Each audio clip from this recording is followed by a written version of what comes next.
하나님의 말씀은 시편 4편 1절에서 8절까지의 말씀을 우리 함께 교독하겠습니다. 구약 성경 805면에 있습니다. 시편 4편 1절에서 8절까지의 말씀입니다. 우리 한 절씩 교독하겠습니다. 내 의의 하나님이여 내가 부를 때에 응답하소서. 곤란 중에 나를 너그럽게 하셨사오니 내게 은혜를 베푸사 나의 기도를 들으소서. 어느 때까지 나의 영광을 바꾸어 욕되게 하며 헛된 일을 좋아하고 거짓을 여호와께서 자기를 위하여 경건한 자를 택하신 줄 너희가 알지어다. 내가 그를 부를 때에 여호와께서 들으시리로다. 범죄하지 말지어다. 가게에서 너 신중하라고 잠잠할지어다. 의의 제사를 드리고 여호와를 의지할지어다. 여러 사람의 말이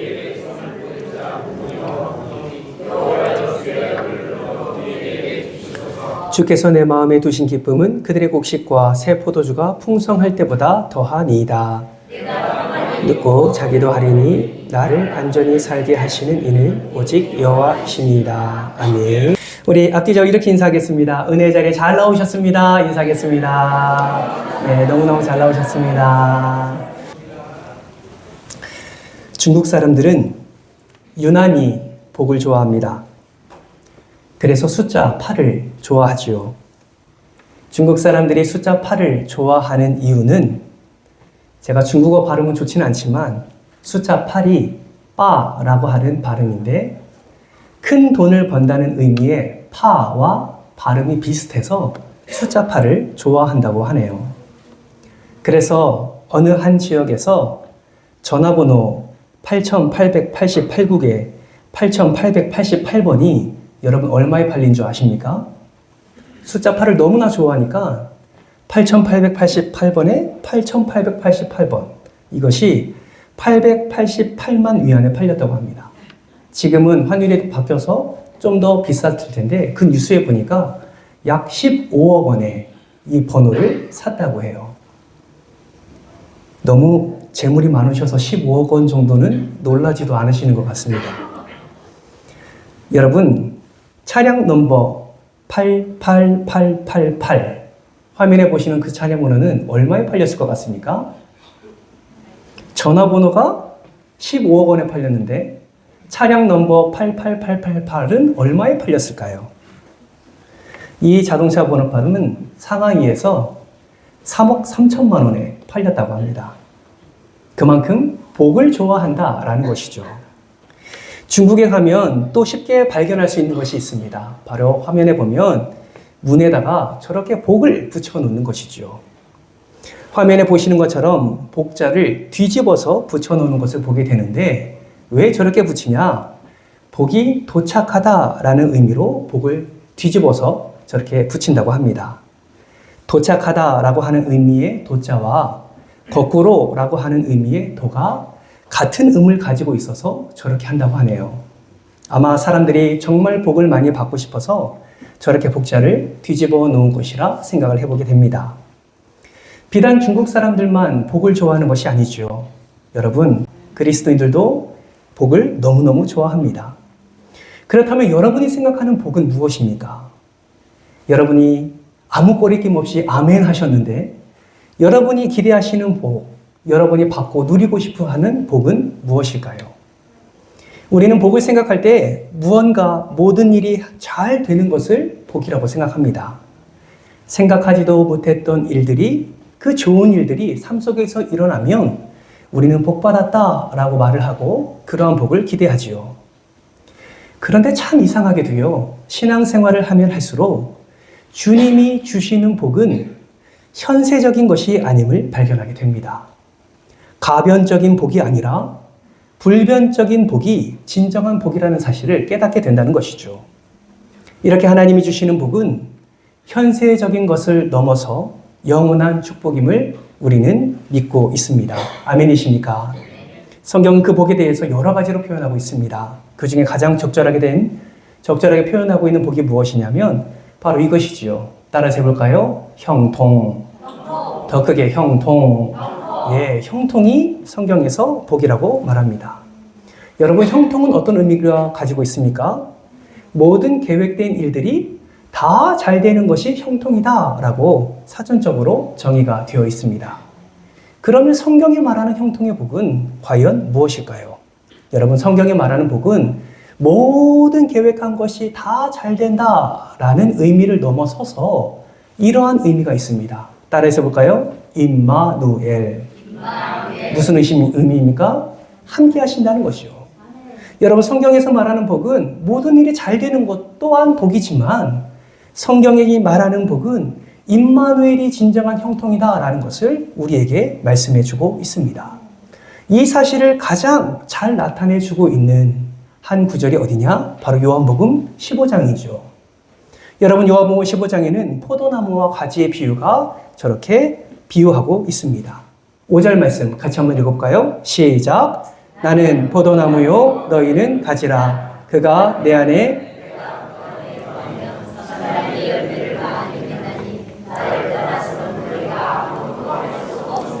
아멘. 이 말씀은 예수님과 우리가 포도나무와 가지의 관계가 되어서 서로 연합하고 있는 상태, 서로 붙어 있는 상태가 가장 형통한 상황이라는 것을 말씀하고 있습니다.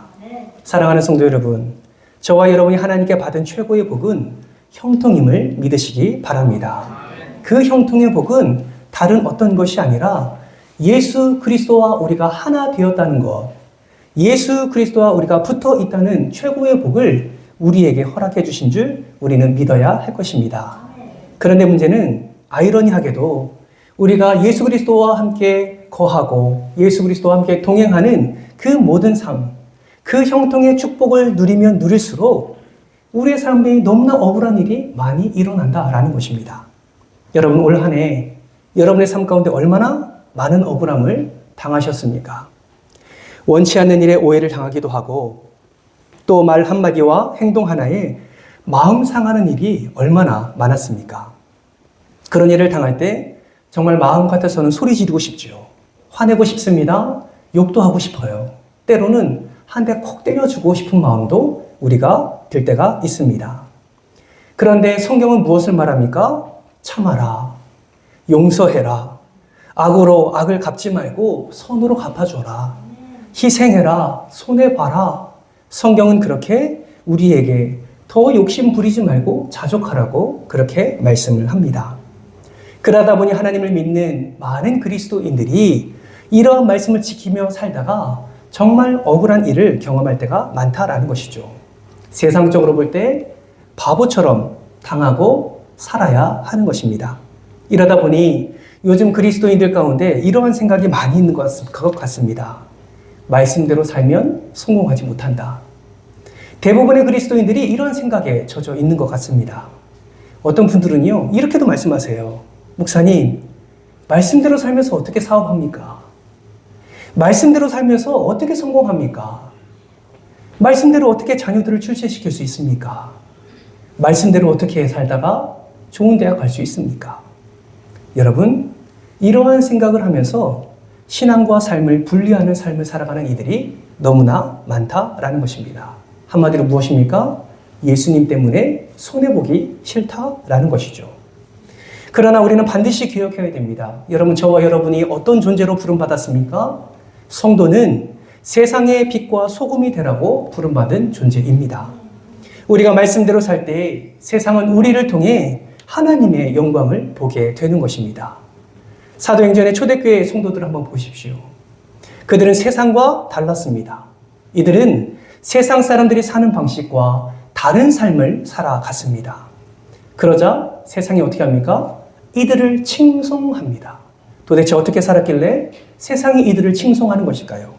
여러분, 사도행전 2장 44절에서 47절까지 우리 한 절씩 화면을 보면서 교독하겠습니다. 44절입니다. 믿는 사람이 다 함께 있어 모든 물건을 서로 통용하고 또 재산과 소유를 팔아 날마다 마음을 같이하여 성전에 모이기를 힘쓰고 집에서 떡을 떼며 기쁨과 순전한 마음으로 음식을 먹고 하나님을 찬미하며 또 온 백성에게 칭송을 받으니 주께서 구원받는 사람을 날마다 더하게 하시니라. 아멘.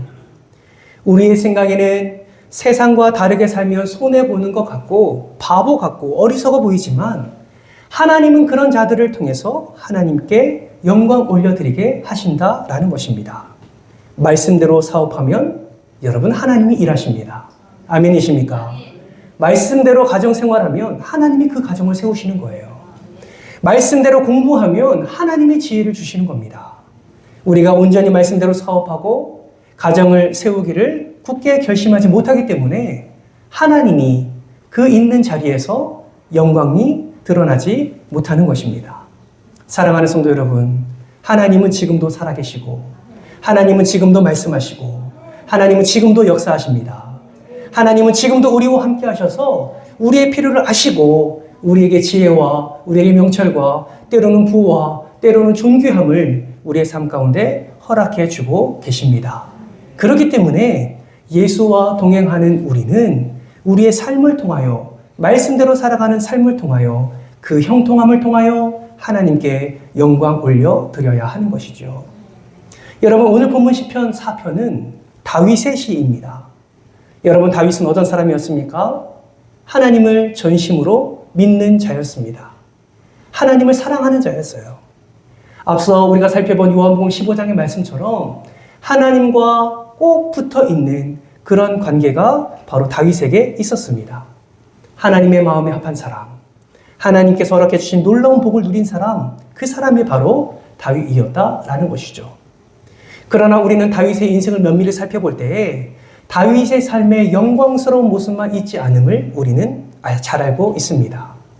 그가 은혜 받고 믿음대로 살아가려 할 때, 하나님의 영광을 위해 살아가려고 할 때 수많은 방해와 수많은 연단, 억울한 일들이 그의 삶 속에 가득한 것을 보게 됩니다. 여러분, 대표적으로 어떤 억울함입니까? 바로 사울에게 쫓겨다니는 것이죠. 여러분, 다윗이 특별히 잘못한 것도 없습니다. 특별한 이유도 없어요. 그런데 사울왕은 그 질투심으로 10년을 넘는 시간을 다윗을 쫓아다닙니다. 다윗이 도망자의 삶을 살아가게 되는 것이죠. 수년 동안 도망 다니면서 불평과 결핍과 아픔을 경험하게 됩니다. 심지어 블레셋 왕 앞에서 침을 질질 흘리며 미친 척까지 해야 하는 그의 삶을 우리는 바라보게 됩니다. 그뿐입니까? 사울과의 관계 속에서 일어난 갈등이 해결되자 이제 좀 살만하다 싶더니 이제는 자녀들끼리 서로 싸우기 시작합니다. 사랑하는 아들들끼리 서로 죽이고 그 형제를 강간하고 놀라운 일들, 일어나서는 안 되는 일들이 다윗의 삶 가운데 일어나게 되지요. 더 나아가 압살롬이라는 아들에게 예루살렘을 빼앗겨서 도망 다니는 신세를 경험하게 됩니다. 그런데 놀라운 건 뭔지 아십니까? 그러한 억울한 인생 가운데, 그러한 역경 가운데 끝까지 하나님을 바라본 다윗은 하나님께서 모든 것을 이기게 하시고 모든 것을 넘어서게 하시는 하나님의 놀라운 능력을 경험하게 하셨다라는 것입니다. 결국 다윗을 통해서 하나님은 영광을 받으셨습니다. 사랑하는 성도 여러분, 다윗과 같은 믿음이 저와 여러분의 믿음이 되기를 주님의 이름으로 축복합니다. 그 믿음을 소유한 채 어떤 어려움이 있어도 내가 예수와 꼭 연결되어 있다, 그 임마누엘 은혜를 내가 누리고 있다라고 생각하며 나아갈 때에 우리는 그 은혜를 충만히 누리게 되는 것입니다. 그러면 여러분, 진정한 복, 성경이 말하는 이 형통한 삶을 살기 위해서는 우리는 어떻게 해야 할까요? 오늘 말씀을 통해서 간단히 3가지를 살펴보겠습니다. 첫 번째는 하나님을 찾아가야 합니다. 1절 말씀을 한번 보십시오. 다윗은 이렇게 간구합니다.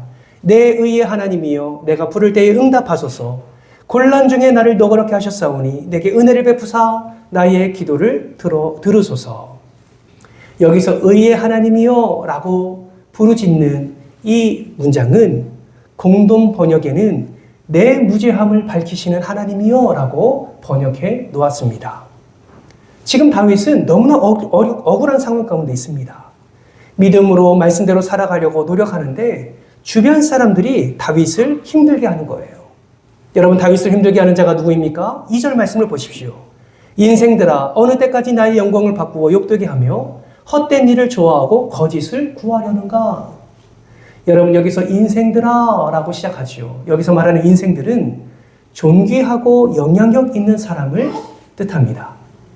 즉 신분적으로나 사회적으로 존귀한 위치에 있는 관리들을 말하는 것이죠. 이렇게 유력한 자들이 다윗을 반대하고 다윗을 비방하고 있는 것입니다. 그래서 다윗은 너무나 억울한 상황 가운데 있는 거예요. 나는 잘못한 것이 없는데 믿음을 따라 하나님께 영광을 드려내는 삶을 살고 있는데 그러한 영광으로 말미암아 통치되는 삶을 나는 살고 싶은데 대적들이 다윗을 모함하고 반대하는 것입니다. 여러분 그때 다윗은 무엇을 합니까? 따라서 합니다. 하나님을 찾아갑니다. 네, 억울한 일이 있을 수 있죠. 그때 다윗은 한 가지 하나님 앞에서의 자세와 태도를 가지고 나아가게 됩니다. 어떻게 해요? 하나님만이 나의 모든 문제의 해결자이심을 믿고 그 하나님께 나아가는 것입니다. 사랑하는 성도 여러분, 하나님은요, 우리의 변호사 되십니다. 우리의 어려움, 우리의 억울함을 너무나 잘 아시는 분이십니다. 그리고 우리의 억울함을 풀어주실 수 있는 분이 바로 저와 여러분의 하나님이십니다. 여러분 억울한 일을 당하셨습니까? 그렇기 때문에 우리는 주 앞에 나아가야 되는 것입니다. 내가 억울함 때문에 분이 일어나고 내 마음 가운데 정말 안 좋은 감정들이 일어납니까? 그러니까 하나님께 나아가야 되는 거예요.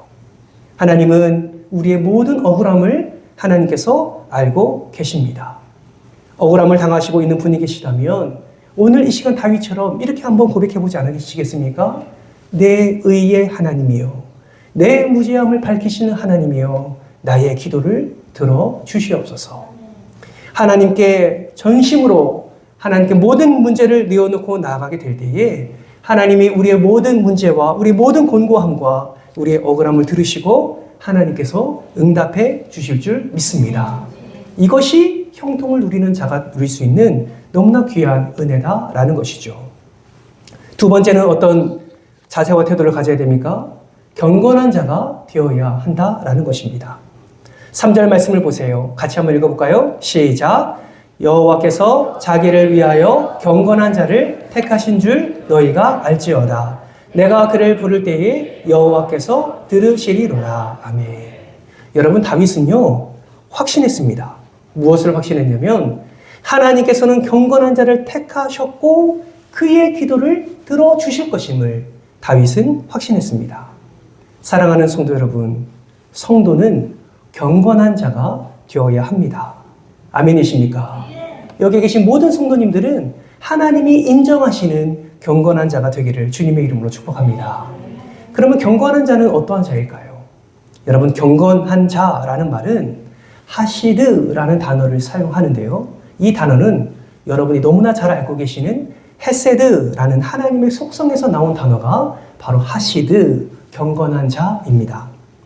헤세드는 성경에서 인애, 인자함, 그리고 하나님의 변하지 않는 사랑을 의미할 때 사용하는 단어지요. 결국 하나님이 변하지 않는 그 사랑, 절대로 포기하지 않는 사랑을 표현할 때 헤세드라는 단어를 사용합니다. 이 하나님께 반응하여서 경건한 자가 된다는 것은 하나님을 사랑하고 하나님을 향한 충성을 보이는 자가 되는 것을 의미하는 것이죠. 즉, 경건한 자라는 것은 하나님을 사랑하는 것이 전제가 되어야 된다는 것입니다. 하나님을 향한 충성이 전제가 되어야 된다는 것이죠. 그런 의미에서 경건은 무엇입니까? 거룩한 행동이 경건이 아닙니다. 거룩한 척하는 행동이 경건이 아니다라는 거예요. 우리는 경건 생활이라 말하면 무엇을 해야 한다는 강박감에 사로잡힐 때가 있습니다. 물론 경건할 때에 풍성한 열매를 맺게 됩니다. 물론 경건할 때에 그 경건의 행함을 통해서 받게 되고 누리게 되는 은혜들이 참으로 많습니다. 그러나 기억해야 될 것은 진짜 경건은 무엇을 해야만 얻을 수 있는 은혜가 아니라 진정한 경건은 하나님을 정말 사랑하는 것에서부터 시작한다는 것. 그리고 하나님을 향한 변하지 않는 사랑 때문에 하나님께 충성하고자 하는 이 마음에서부터 시작한다는 사실을 반드시 기억하시기 바랍니다. 사랑하는 성도 여러분, 여러분 하나님을 사랑하십니까? 네. 여러분은 하나님 앞에서의 충성된 모습과 그 자세와 태도를 갖고 계신가요? 만약에 그 사랑이 없다면, 그 충성됨이 없다면 우리는 경건의 모양은 있을 수 있으나 경건의 능력은 맛볼 수가 없는 것입니다. 이렇게 하나님을 사랑하고 충성하는 모습을 통해 하나님은 경건한 자의 기도를 들으신다고 말씀하고 있는 것입니다. 저와 여러분을 향해서 하나님이 기대하시는 것은 경건입니다. 그러므로 여러분, 정말 형통한 자의 삶을 누리고 싶으십니까? 여러분의 삶 속에서 하나님을 사랑하는 그 마음을 가지고, 그 충성된 마음을 가지고 하나님의 그 기뻐하시는 뜻을 따라 살아가는 경건된 자로 살아가는 저와 여러분 되시기를 주님의 이름으로 축복합니다. 마지막 세 번째는 거룩함으로 예배하는 자가 되어야 합니다. 다윗은 하나님 앞에 경건한 자라면 꼭 기억할 것이 있다고 말씀을 하고 있습니다. 오늘 보면 4절과 5절 말씀인데요. 우리 같이 한번 읽어볼까요? 시작! 너희는 떨며 범죄하지 말지어다. 자리에 누워 심중에 말하고 잠잠할지어다. 의의 제사를 드리고 여호와를 의지할지어다. 아멘. 여러분, 4절 말씀은 표준 세번역에 이렇게 번역했습니다. 너희는 분노하여도 죄짓지 말아라. 잠자리에 누워 마음 깊이 반성하면서 눈물을 흘려라 라고 4절 표준 세번역은 이렇게 번역을 하고 있습니다. 여러분, 우리가 경건한 자가 되어서 하나님의 도우심을 받아 승리하기 위해서는 분노하여도 죄를 짓지 말아야 한다고 성경은 말씀하고 있습니다. 그리고 죄를 지으면 그날이 가기 전에 회개해야 함을 성경이 말씀하고 있습니다. 그리고 이렇게 거룩함을 지켜내면서 무엇을 해야 됩니까? 의의 제사를 드려라 라고 성경은 말씀하고 있는 것입니다. 그러므로 여러분, 우리의 삶 속에서 우리의 믿음을 지킬 때에 때로는 당하는 억울함과 때로는 당하는 여러 가지 안타까운 일들이 있다 할지라도 우리는 그 모든 일에 대해서 보복하는 것이 아니라, 오히려 범죄하는 것이 아니라 오히려 그 일을 가지고 진정한 의의 제사를 드리러 나아가는 우리가 되어야 한다라는 것입니다. 그것이 하나님께서 형통한 자가 누리는 삶 속에서 하나님 앞에 나아가는 자세와 태도라고 성경은 말씀하고 있습니다. 사랑하는 성도 여러분, 우리는 그러한 일상의 삶 가운데 하나님을 온전히 바라고 그 사랑하는 마음으로 의의 제사를 드릴 때에 하나님께서는 우리 안에 필요한 모든 은혜를 더하여 주실 줄 믿습니다.